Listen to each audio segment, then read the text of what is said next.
Hello Technolovers, Cina kembali membuat dunia menoleh, kali ini lewat sebuah wacana proyek militer yang bunyinya nyaris seperti materi film. Tapi dibahas dengan nada serius, lengkap dengan nama program dan kerangka besar pengembangannya. Yang dibicarakan bukan sekedar pesawat baru, bukan sekedar drone baru, melainkan sebuah konsep raksasa. Kapal induk terbang, pangkalan udara yang tidak berada di laut, melainkan melayang di angkasa. Dalam kabar yang beredar, negeri tirai bambu disebut tengah menyiapkan rancangan pesawat super besar berbentuk karier udara dengan bobot yang diklaim mencapai 120.000 ton. Angka ini langsung memancing reaksi, karena bukan hanya besar, melainkan melampaui skala penerbangan modern yang selama ini dikenal manusia. Di titik ini, proyek tersebut terasa seperti loncatan konsep yang terlalu jauh, bahkan dibandingkan pesawat terbesar yang pernah masuk fase produksi. Jika benar-benar terwujud, ukurannya digambarkan setara luas satu rukun tetangga atau RT. Perbandingan ini tentu bukan ukuran ilmiah, tapi efektif untuk membayangkan skalanya. Sebuah area sebesar lingkungan kecil yang bisa mengudara. Dalam narasi yang muncul, pesawat itu dikonsepkan sebagai pangkalan udara berjalan. Markas yang tidak perlu bergantung pada landasan tetap, tidak perlu menunggu kapal induk bergerak di lautan. Karena ia sendiri adalah platform yang membawa kekuatan kemanapun dibutuhkan. Bagi publik awam, kalimat seperti itu terdengar fantastis, tapi bagi dunia militer, gagasan semacam ini, walau tampak mustahil, biasanya punya fungsi ganda, bisa benar-benar sedang diteliti, bisa juga menjadi bagian dari perang persepsi. Dan disinilah kisahnya mulai menarik, karena proyek ini bukan dibisikkan lewat rumor media sosial, melainkan muncul dalam konteks tayangan yang dikaitkan dengan kanal resmi. Sebagai pembanding yang mudah dipahami, disebutkan bahwa Airbus A380-800, pesawat penumpang terbesar di dunia saat ini, memiliki bobot sekitar 510 hingga 575 ton. Itu sudah dianggap raksasa di dunia aviasi sipil. Ikon ukuran besar, simbol kemampuan teknik dan manufaktur. Namun angka 120.000 ton yang dikaitkan dengan proyek Cina membuat A380 terlihat kecil di atas kertas. Perbedaannya bukan sekedar beberapa kali lipat, melainkan jurang yang membuat orang otomatis bertanya, ini benar rancangan yang serius atau lebih dekat ke konsep yang dimaksudkan untuk efek kejut?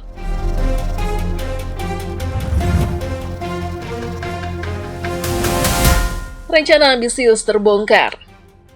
Informasi mengenai proyek ini, menurut narasi yang beredar, pertama kali terungkap dalam program Lijian, sebuah acara mingguan di saluran militer televisi pemerintah Cina. CCTV yang dikatakan tayang pada 10 Januari 2026. Tanggal itu menjadi penanda penting, karena menempatkan pembahasan ini sebagai isu yang relatif baru dan muncul dalam format program yang memang menyasar audiens yang terbiasa dengan tema pertahanan, teknologi, serta strategi militer. Dalam laporan tersebut, Cina menyebut proyek ini sebagai bagian dari rencana besar bernama Nantianmen, yang juga disebut sebagai gerbang surgawi. Nama seperti ini di dunia militer bukan sekedar label, ia biasanya membawa pesan, imajinasi besar, tujuan tinggi, dan kesan bahwa proyek tersebut bukan sekedar upgrade, melainkan lompatan menuju era baru. Di titik ini, kapal induk terbang tidak diposisikan sebagai proyek tunggal yang berdiri sendiri. Ia dipasang sebagai bagian dari ekosistem, sebuah rangka besar yang memayungi beberapa konsep senjata dan platform. Dan ketika sebuah proyek ditempatkan di dalam ekosistem, artinya narasi yang dibangun adalah ini bukan ide spontan, melainkan bagian dari roadmap. Nantianmen, kerangka perang bintang Cina. Nantianmen digambarkan sebagai pilar utama dalam ambisi Cina untuk mengembangkan sistem persenjataan kedirgantaraan generasi terbaru. Bahkan, dalam pembahasan yang menyertainya, ia kerap disebut-sebut sebagai cikal bakal konsep yang dijuluki sebagian pihak sebagai perang bintang Cina. Istilah itu terdengar dramatis, tetapi inti maksudnya sederhana. Fokusnya tidak hanya di udara, melainkan merambat ke wilayah dekat angkasa, bahkan menyentuh gagasan operasi di luar atmosfer. Program persenjataan ini dalam narasi yang beredar, menguraikan sistem senjata kedirgantaraan generasi berikutnya. Kuncinya adalah integrasi, bukan cuma satu pesawat, bukan cuma satu drone, melainkan kombinasi berbagai aset yang bisa saling mendukung. Di dalam kerangka itu, kapal induk terbang diposisikan sebagai elemen kunci dari rencana Nantianmen yang disebut-sebut diusulkan pada tahun 2017 oleh AVIC, China Aerospace Industry Corporation.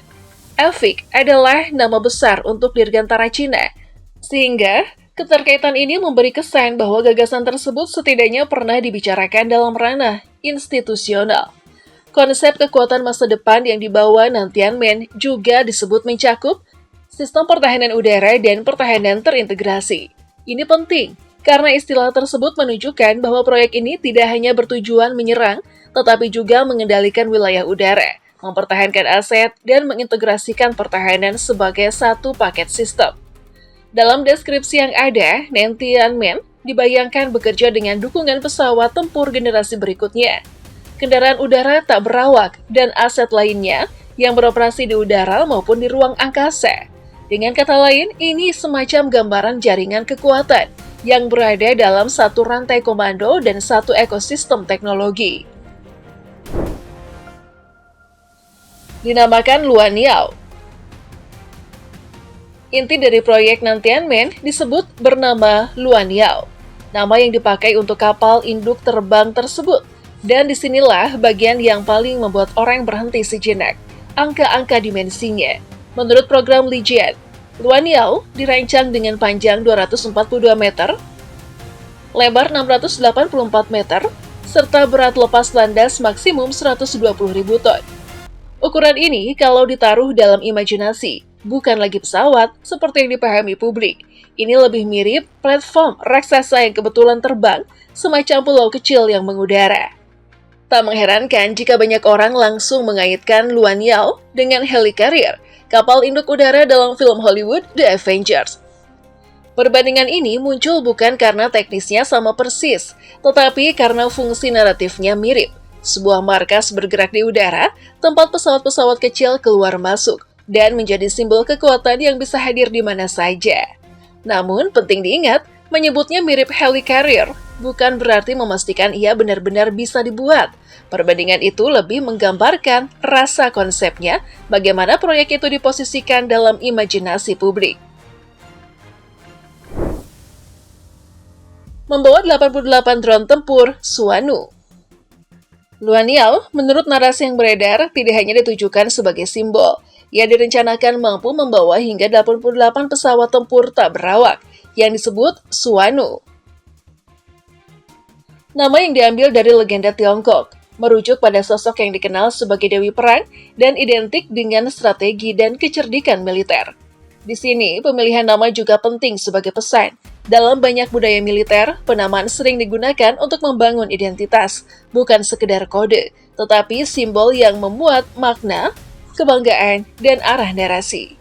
Suanu digambarkan sebagai pesawat tempur tak berawak yang sangat lincah, mampu membawa rudal hipersonik, dan bahkan disebut bisa melakukan pertempuran hingga di luar atmosfer. Klaim seperti ini membuat proyek tersebut terasa berada di persimpangan antara teknologi drone, senjata hipersonik, dan operasi near space. Bila dibayangkan sebagai konsep sistem, perannya bisa seperti ini. Luaniao sebagai induk atau platform utama, lalu Suanu sebagai unit serang yang keluar masuk, melakukan misi dan kembali, dengan jumlah hingga 88. Narasinya menggiring publik pada gambaran swarm atau kekuatan berbasis kuantitas, bukan 1-2 aset mahal, melainkan paket besar yang bergerak sebagai satu kesatuan. Pamerkan senjata antariksa. China, menurut laporan yang beredar, juga mulai memamerkan model-model senjata antariksa yang disebut terkait dengan rencana Nantianmen dalam beberapa pameran pertahanan. Pameran semacam ini punya fungsi ganda, menampilkan capaian, menanam sinyal kepada publik domestik, dan pada saat yang sama mengirim pesan kepada pihak luar, terutama pesan strategis. Pada pameran penerbangan dan antariksa internasional Cina 2024, sebuah model bernama Baidi disebut dipamerkan. Baidi digambarkan sebagai pesawat siluman tak berawak. Dalam konteks narasi, kemunculan Baidi memperkuat gagasan bahwa Nantianmen bukan hanya satu platform, melainkan rangkaian konsep yang menempel pada tema drone dan operasi masa depan. mendobrak kerangka aerodinamika, mesin, dan metode penerbangan. Program Lijian menilai bahwa senjata-senjata dalam rencana Nantianmen mendobrak kerangka kerja yang ada dalam dunia kedirgantaraan, mulai dari aerodinamika, mesin, hingga metode penerbangan. Pernyataan seperti ini pada dasarnya menegaskan satu hal, bahkan mereka pun mengakui bahwa konsepnya melawan batas yang selama ini dianggap normal. Laporan itu juga memberi catatan penting meskipun desainnya masih berada di tahap konsep, desain tersebut disebut memberikan arah penting bagi pengembangan teknologi kedirgantaraan di masa depan. Kalimat ini terasa seperti upaya menyeimbangkan dua hal sekaligus, menjaga ambisi tetap tinggi, namun tetap mengakui bahwa ini belum nyata. Di sisi lain, seorang pakar militer bernama Wang Mingzi disebut menyampaikan bahwa Nantianmen adalah konsep yang mengintegrasikan teknologi mutakhir yang sebelumnya berdiri sendiri ke dalam satu sistem. Kuncinya bukan cuma teknologi A, B, atau C, tetapi bagaimana semuanya dipadukan sebagai jaringan. Lalu muncul kalimat yang cukup tajam. Apakah itu dapat diwujudkan? Bukanlah pertanyaan lagi. Kita harus bertanya, apa yang akan diwujudkan terlebih dahulu? Intinya, dia menggeser pertanyaan dari mungkin atau tidak menjadi bagian mana yang akan jadi duluan. Itu juga merupakan cara komunikasi yang cerdas, mengakui kompleksitas, tetapi tetap menyiratkan keyakinan. Antara proyek nyata dan perang persepsi. Pada akhirnya diakui tentang kapal induk terbang seperti Luanyao bergerak di dua jalur sekaligus. Jalur pertama adalah jalur teknis. Apakah ada teknologi yang cukup untuk mendukung platform sebesar itu? Dengan bobot yang diklaim sedemikian fantastis, lalu bisa lepas landas, stabil di udara, beroperasi sebagai pangkalan, dan membawa puluhan unit drone tempur. Pertanyaan teknis ini biasanya panjang, rumit, dan penuh variabel. Jalur kedua adalah jalur narasi. Ada pesan yang ingin disampaikan? Karena dalam dunia pertahanan, cerita yang dibangun bisa sama berpengaruhnya dengan perangkat yang benar-benar ada. Ketika sebuah negara menampilkan visi besar, apalagi lewat kanal resmi, itu bisa menjadi sinyal bahwa mereka ingin dilihat sebagai pemain yang bukan hanya mengejar, tetapi memimpin.